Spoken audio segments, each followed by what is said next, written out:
How's that, Lynn? Is that better? You graduate? It's all the way up. Can you? Without blowing it? Hi, good afternoon. I stand corrected. Please come and sit down. All right. My name is Judy Barry. I'm the president of the Chester Historical Society. I'd like to welcome you all here on this wonderful afternoon in honor of Ellen Shortess. This is her garden that she developed, and you're going to hear a lot more about her and the good deeds she did, and the people that support the Chester Historical Society. All right, Norma, you ready? Norma Stoddard is the MC of the whole thing.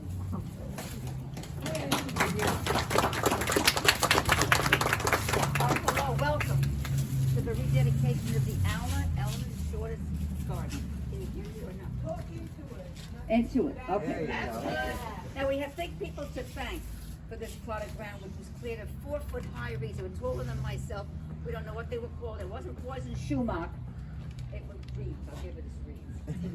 And last year, Shortess came over. They had to do a community project, and they finally picked the Chester Historical Society to do the gardens, which was great. And they worked last year. They had a pull out. It was, you wouldn't believe what it looked like. And we have a whole list of it. And there was a girl, Victoria Mullings. She was, all the men said she was the root puller, and she would, if they couldn't get it out, they called her, and she pulled out the root. And we had other people here. We had Larry Davis, who's here. Justin Hernandez, Regalia, our roadshow, who was also in charge of filming the whole occasion. It's all filmed. I don't know if you've seen it over at Shortess. You have seen it? Well, we haven't seen it here. And it's Casey, Chris Van Hopper, Richard Sorge, and James Giorgio's here. And also, Regalio, there is a blue stone in here, which is like a half of a large egg. And he ended up painting it last winter, and he attached it to underground. He screwed a pipe into the rock. How he did it, I have no idea. He didn't want anybody to steal it. And it's in there. You can take a look at the garden. We had fun last spring and summer. They came twice last year. And we want to also thank Lance Yados. He replaced the sundial. The original one was given and it kind of was destroyed. So Leslie Smith donated it, and it's been repainted by Lance. It's like his works at the library. We want to thank others. There was David Roach, who's here. He did this side hill, and your Vinker and Hoster, what would they call it? Yucca plants, you still see. And we have a garden. Rita Coco had a garden in the front, which is kind of gone. But Mary just showed me that she put, after he passed away, she put a stone up here with the face. What do you call that, Mary? It's a Buddha. A Buddha. I'd never seen it before. Listen, we didn't throw it away. So we also have dedicated gardeners, E.J. Shovak, Georgina Robillard, with the front station and the things on the back. And the employees of Shortess, they collected bottle caps. And they made 2 benches, one that we have and one is also in Goshen. So we want to thank them for their work. We're going to put it in the station again, and we will put it next year and attach it permanently. It's just I didn't think it had to stay here all winter in the snow. We want to thank all those who helped clear, replant iris and the hosta plants and the Forsythia bush. Now Michelle Shortess Micki will give us a little dedication speech on her memories working with her mother when she was little. And she was a young girl, and it's really lovely. And then her father will say something because he knows the years. Huh? Don't admit to it. Too young to even think about the years back then. And afterwards, join us. We have cider and cookies and fudge and water inside. Okay, Micki. Oh, here's the microphone. Thank you. Better than I do. The seed of a gardener was planted in my mother's heart when she was born. Being raised in Brooklyn in the 40s and 50s, without access to the vibrant community gardens found there today, or the resources to make visits to their beautiful botanical gardens, it would be many years before that seed received enough of the ingredients needed to bloom and flourish. Of course, she always had houseplants, and when we were very little, she encouraged us to play in the soil and showed us how to pull apart spent marigold blossoms to find the seeds hidden inside. We would line up paper cups filled with mud, plant those marigold seeds, and water like crazy. When my parents moved to their 1-acre yard in Sugarloaf, my mother's gardening seed really took off. Back then, she focused most of all on her very productive vegetable garden, spending her time like so many 70s moms, canning, blanching, freezing, stuffing her children full of vegetables. And although she kept a vegetable garden all her life, it was after we had grown that she could finally focus on ornamentals, growing for the beauty and the fun of it. And that's where she was when she and my father moved their business from Sugarloaf to downtown Chester. At some point in the mid to late 90s, she'd come down here to walk around, and almost immediately her gardener's hands couldn't resist pulling weeds, picking up trash, all the while surveying the area with the eye of an artist. Right away, she saw the potential for beauty, recognizing that the old stone walls could create a backbone for the gardens that she had started to imagine, both along the trail and on the hill itself. On the hill, she cleared weeds and planted ground covers. She put in vinca in the shady areas to control erosion, lamb's ears along the low walls where the sun would shine through the trees, and she lined the sun-drenched top of the wall with the yuccas and the cedos, all of which are still there today.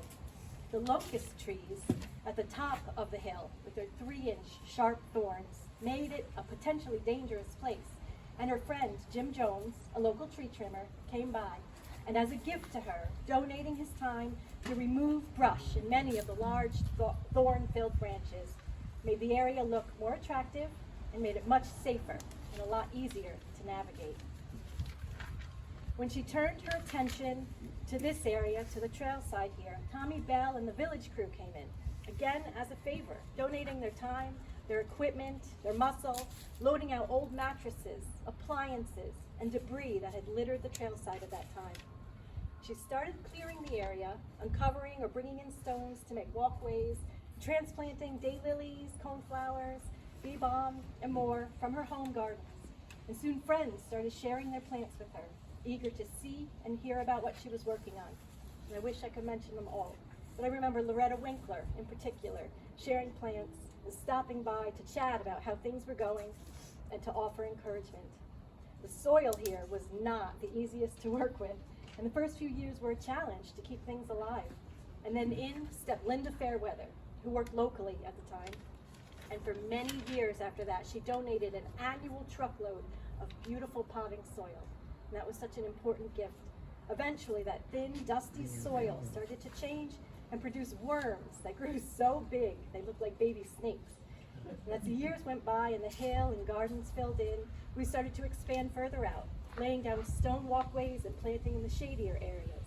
That was when Dave Roach came in, creating another beautiful garden plot, bringing his camaraderie and his connections. He was able to get a truckload of annuals donated, which Norma Stoddard and I had put in together.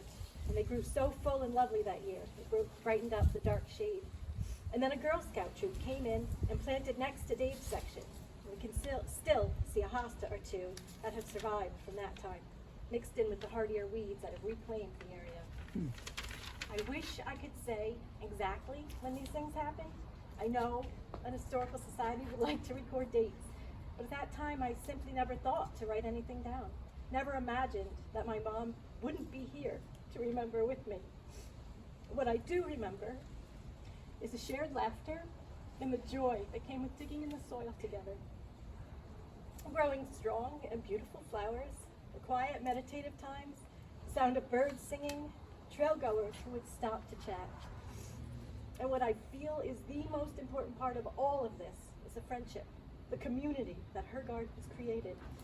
And that seed that was planted in her long ago took root and has lasted and has spread to all of you that have taken over the garden.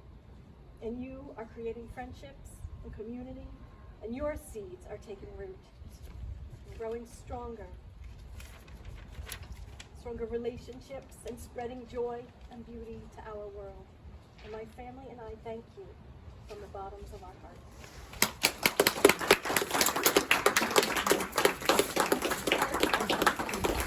Would you like to say anything like the dates?